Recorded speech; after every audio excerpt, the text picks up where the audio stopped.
안녕하세요 여러분. 오늘은 이번 영상에서는 혜인이와 혜인이 엄마 김선아의 관계가 변하게 되는 사건에 대해 생각해 보려고 하는데요. 눈물의 여왕을 8회까지 보신 분들이라면 김선아가 용두리에서 많이 변하게 될 거라고 예상하실 수 있을 것 같아요. 킨즈 일가 중에서도 특히 백서방과 그의 가족들을 무시해왔던 김선아 2기의 용두리에서 적응하는 게 가장 어려울 것으로 보이지만 수철이 다음으로 극적으로 변화하는 인물일 것 같기도 한데요. 전 혜인이 엄마 김선아가 싫었어요. 수환이의 사망은 혜인이 때문이 아닌데 혜인이를 미워하고 수철이만 싸고 도는 게 참 이해가 되지 않더라고요. 그런데 또 어떻게 보면 김선아는 혜인이를 미워하는 것만이 수환이를 잊지 않고 기억하는 방법이라고 생각한 것일 수도 있겠더라고요. 물론 그건 옛날 일이겠지만 나에게는 매일이 그날이어서 숨막히게 아파서 사랑하는 아들을 지키지 못했다는 사실이 괴로워서 누군가의 탓을 하고 미워해야만 버틸 수 있었던 게 아니었을까. 그리고 하필 그 미워하는 상대가 딸 혜인이가 된 거고요. 수환이가 사망한 후 홍만대는 수환 이 사고 원인 규명을 하지 않고 바로 덮으려고 했습니다. 혜인의 아빠 또한 홍만대가 덮자고 하니 그대로 수긍했고요. 홍만대는 그저 퀸즈그룹의 주가가 떨어질 걸 우려했던 게 아닐까 싶어요. 가족보다는 퀸즈그룹이 먼저였던 선택이었던 거죠. 거기다가 수환이가 혜인을 구해주고 사망했다는 건 오로지 물에 빠져있던 혜인의 입에서 나온 말이었습니다. 물에 빠져있던 아이가 어떻게 자신을 구해준 사람이 오빠였는지 명확하게 판단할 수 있었겠어요. 수환이가 왜 그렇게 죽어야 했는지 알지 못하는 혜인 엄마는 20년 동안 매일 억울하고 숨막히게 아파하며 그 모든 원망을 혜인에게 돌렸습니다. 김선화가 딸에 대한 원망을 키워가며 딸을 미워하자 홍범주는 그런 아내의 감정에 공감해주기보다는 딸 혜인이를 감쌌죠. 사실 당연한 거긴 해요. 하지만 또 김선화 입장에서는 상실의 아픔을 함께 나눌 사람이 없었다고 볼 수 있습니다. 혜인이 성격상 오빠의 죽음이 자기 때문이라는 죄책감 때문에 자기는 오빠의 죽음을 슬퍼할 자격도 없는 사람이라고 생각하며 눈물 한 방울 흘리지 않고 평소와 똑같이 아니 더 냉정한 모습으로 생활하려 했을 거예요. 혜인이가 아기를 잃었을 때 아기 방에 있는 물건을 현우와 상의 없이 모두 정리하고 필요도 없는 물건 갖고 있어서 뭐 하냐며 독한 말을 내뱉고 혼자 남았을 때 난 슬퍼할 자격도 없으니 울지 말라고 스스로를 채찍질했던 것처럼요. 그렇기에 혜인이 엄마가 혜인이에게 넌 네 옆에서 사람이 죽어나가든 말든 그저 너 살 길만 찾는 너만 생각하는 뼛속까지 나쁜 년이라는 말을 했던 것도 아마 혜인이가 그동안 수환이의 죽음을 슬퍼하는 모습을 감춰왔기 때문이었을 것 같더라고요. 또한 혜인 엄마는 혜인에게 넌 워낙 잘나서 큰일이든 작은일이든 알아서 라고 말하며 수철이만 감싸고 돌았는데요. 수환이 사고가 일어난 직후 해변에서 혜인이 엄마는 혜인의 손을 뿌리쳤습니다. 그러니 혜인은 더더욱 슬퍼하는 엄마에게 다가가지 못했을 것 같아요.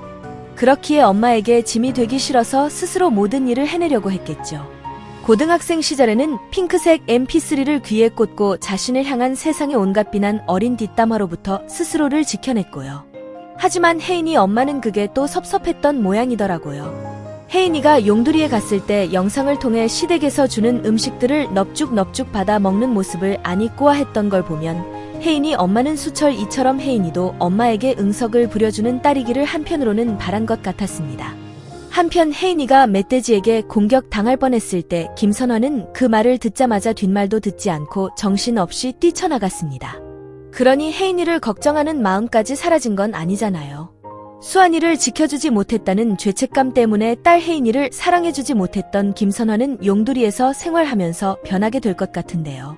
자식 죽은 날 속에 갇혀서 살던 그 시간이 상처 속에 멈춘 그 시간이 다시 흘러가게 되어 딸에게 엄마는 널 사랑한다고 널 걱정한다고 미안했다고 두려움 없이 말할 수 있기 위해서는 수환이 사고 원인을 규명하는 것도 필요하겠지만 그 전에 딸의 진짜 모습을 바라볼 수 있는 시간이 필요하다고 생각합니다. 혜인을 낳기 전 별똥별이 떨어지는 태몽을 꾸고 딸일 것 같다고 좋아했던 혜인이 엄마가 딸과 함께 좁은 집에서 비비고 살면서 딸 혜인이의 차가운 말 안에 들어있는 따뜻한 진심을 알아차릴 수 있게 돼야 할 것 같아요. 그리고 혜인이 시한부라는 걸 알게 된 이후 그동안 부모님께 변명을 말하지 못한 것이 자식을 잃은 부모님께 또 한 번 슬픔을 드리고 싶지 않았기 때문이라는 걸 현우를 통해서 듣게 되면서 혜인 엄마의 마음이 많이 바뀔 것 같습니다. 킨즈 일가는 가족들끼리 걸려있는 소송만 해도 5건이 넘었고 서로 내 것을 뺏기지 않기 위해 서로를 견제하는 모습을 보여왔었습니다. 홍만대는 자식과 손주를 나 대신 감옥에 가줄 사람으로 생각했고 나 대신 감옥에 가주지 않으면 섭섭해했으며 자의 길을 배신하려 했다고 생각한 큰아들은 20년이 넘게 용서하지 않았죠. 그런 홍만대 때문에 킨즈이가는 전반적으로 가족애를 찾아보기는 어려웠어요. 킨즈이가는 아마도 용두리에서 가족애를 되찾을 것으로 보이는데 상실의 고통은 결코 사라지지 않겠지만 내 곁에서 함께 슬퍼해주는 사람이 있다면 세상은 조금 더 견딜 만해지잖아요. 아마 혜인이 엄마에게 필요했던 건 현우와 혜인의 관계처럼 최악일 때 같이 견뎌줄 사람이지 않아들까요? 눈물이왕 3회에서 윤은성은 혜인이를 곁을 안주고 의심이 많은 사람이었는데 너가 선택한 백현우 씨는 어떤 사람인지 물었습니다. 이에 혜인은 백현우는 좋은 사람이라고 답했고 내가 생각하는 사랑은 행복한 걸 함께하면서 달콤한 말을 해주는 게 아니라 싫어서 죽을 것 같은 걸 함께 견뎌주는 거라고 답했죠. 어디 도망가지 않고 옆에 있는 거 땡빛이 있어도 그거보다 더한 게 있어도 계속 같이 있는 거 그게 사랑이라는 말이 전 너무 좋더라고요. 행복한 걸 함께하는 건 쉽잖아요. 불행을 함께 견뎌주는 게 어렵고요. 70억 인구 속에서 1이 아니라 2가 되었다는 사실 하나만으로도 세상은 살만한 곳이 되잖아요. 전 혜인이 엄마와 혜인이 둘이서 함께 소환이의 죽음을 슬퍼하며 부둥켜 안고 우는 장면이라도 좀 나왔으면 좋겠어요. 그렇게 슬픔을 함께 나누며 소환이를 추억할 수 있어야만 두 사람이 과거에 멈춘 시간에서 나올 수 있지 않을까 싶습니다. 아, 그리고 혜인이 엄마가 현우가 이혼을 한 후에도 혜인의 곁에 있어주며 퀸즈를 되찾는 것을 함께 해주는 것에 고마움을 느끼고 좀 현우와 혜인의 사랑을 받아들였으면 좋겠어요. 모슬이가 퀸즈가를 접근해 퀸즈가를 무너뜨리고 통째로 먹으려 하는 이유가 분명히 있습니다. 단순히 부자를 동경해서 퀸즈가에 온 것은 아닌 듯하고 홍만대 일가에 누군가와 무슨 악연이 있는 듯하죠. 1959년 1월 30일생 오순영은 퀸즈가에서 일을 하다가 홍만대의 첫째 홍범석과 눈이 맞아 바람이 난 듯합니다. 이 사실을 안 홍만대 회장은 아들 홍범석을 지키기 위해 강시성을 가진 다른 사람을 돈 주고 매수해 대신 감옥에 가게 한 거죠. 당시에 간통을 하면 간통한 자의 배우자가 이혼 소송을 제기해야 하고 혼인관계가 해소되어야 간통죄 고소가 가능해집니다. 법이 이러니 홍범석 아내가 강통죄로 고소하기 위해서는 먼저 이혼을 해야 하는데 재벌가에서 이런 일이 일어나면 안 되니 간통남을 홍범석에서 다른 강씨 남자로 바꾼 거죠. 오순영은 자신과 간통했으면서 자신을 지켜주거나 위로의 말 한마디도 안 하고 버린 홍범석에 대한 증오와 복수심이 가득해졌습니다. 오순영은 1990년 2월 21일 감옥에 수감됐고 감옥에 있는 동안 단 한 차례의 접견 기록밖에 없다는 것이 나옵니다. 오순영은 완전히 버림받은 거죠. 오순영은 감옥에서 남자아이를 낳았습니다. 당연 남자아이의 이름을 홍범석의 이름을 따서 홍지혁이라고 하지 않았죠. 대신 돈 받고 감옥에 간 강시성을 가진 남자의 성을 따서 강지혁으로 출생신고를 했습니다. 10개월 동안 수감 생활을 마친 오순영은 1993년 10월 14일 추락사로 사고 처리를 했고 새로운 인물 모슬이로 신분 세탁을 해서 새롭게 살고 있습니다. 태어난 연도도 같은 해 1959년이고 오순영이 죽은 날을 생일로 해서 10월 14일 생으로 했죠. 이후 모슬이가 된 오순영은 자신의 스타일을 완전히 바꿨습니다. 막장에서 점 하나 찍고 들어가도 못 알아보는 것처럼 모슬이는 헤어스타일부터 완전히 새롭게 바꿔 퀸즈타운에 들어간 거죠.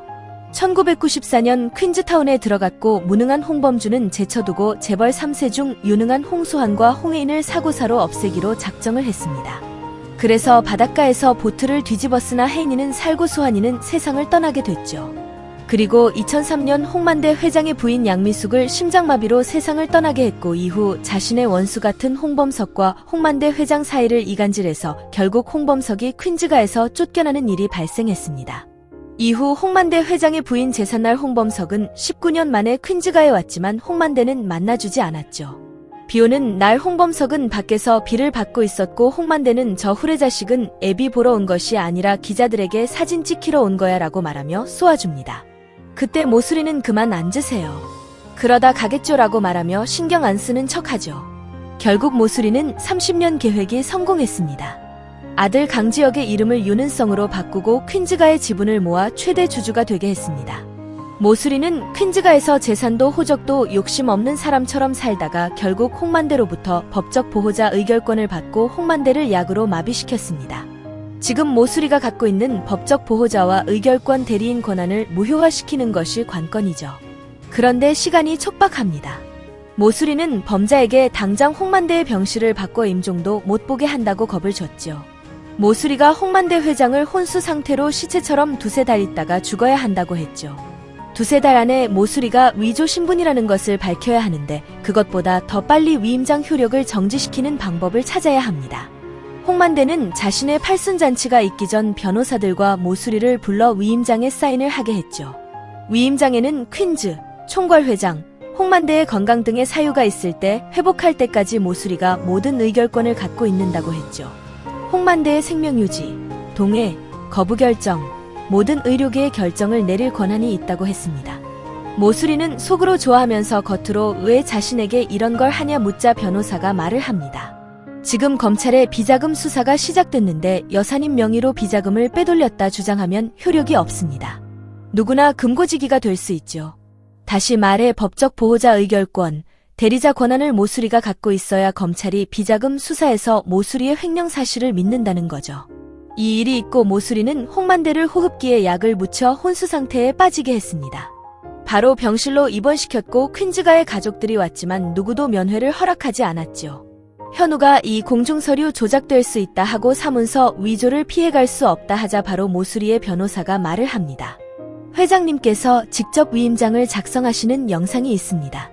필요하시면 제공해드리죠. 이 말에 답이 들어 있습니다. 홍 회장과 모수리 그리고 변호사들이 모여 위임장을 작성할 때 왼쪽 위에 CCTV가 있었습니다. 이 CCTV 원본 파일을 구하면 됩니다. 변호사에게 파일을 달라고 하면 홍 회장이 직접 사인하는 장면만 편집해서 줄 것입니다. 그러나 현우가 아직 퀸즈에 있습니다. 홍범준, 홍범자, 홍수철 다 해임 처리됐지만 임원이 아닌 법무팀장인 현우가 퀸즈 그룹에 있습니다. 현우가 직접 위임장을 쓴 영상을 찍힌 원본 파일을 구하면 됩니다. 그러면 그 영상에는 변호사가 이 위임장은 검찰의 비자금 수사를 위해 모수리 여사에게 의결권 대리자를 세운다는 음성 내용이 다 담겨져 있는 거죠. 그러면 이 공중서류는 범죄를 위한 문서 조작이 되어 바로 위임장의 효력이 상실되는 겁니다. 현우가 CCTV 영상을 확보해 모수리의 법적 보호자와 의결권 대리인 자격을 박탈시키면 모든 것을 원점으로 돌릴 수 있습니다. 혜인이가 다시 여왕으로 퀸즈에 귀환할 수 있죠. 퀸즈가 재벌들이 용두리에 내려가 현우의 식구와 마당에서 식사를 합니다. 재벌가들이 주전자에 있는 물을 마시지 못하죠. 수철이가 밀봉된 물, 알프스산 생수를 달라고 하자 아빠 홍범주는 알프스산이 아니라도 독일이나 호주산도 좋다고 합니다. 재벌가와 서민의 격차가 느껴지는 순간 혜인이가 수철이를 때리며 주전잠을 그냥 쳐 마시라고 쏘아줍니다.